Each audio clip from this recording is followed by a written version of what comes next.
John had this vision.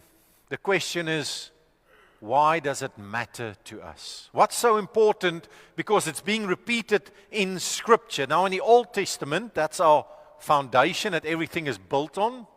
In the Old Testament, we see that in the tabernacle that they built, all the things that had to do with judgment were made of bronze. Everything where they had to bring an offering to say, Lord, forgive us, don't judge us, keep your wrath from us, all those things were made of bronze. And we read that in the Bible.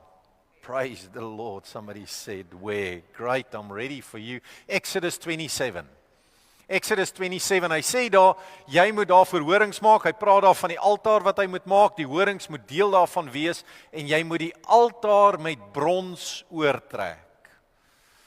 And you shall overlay it with bronze. Why? This was a place where they had to come to acknowledge sin, to bring offerings. And he goes further in verse 3, he says, you shall make pots for it to receive its ashes, and shovels and basins and forks and fire pans. You shall make all.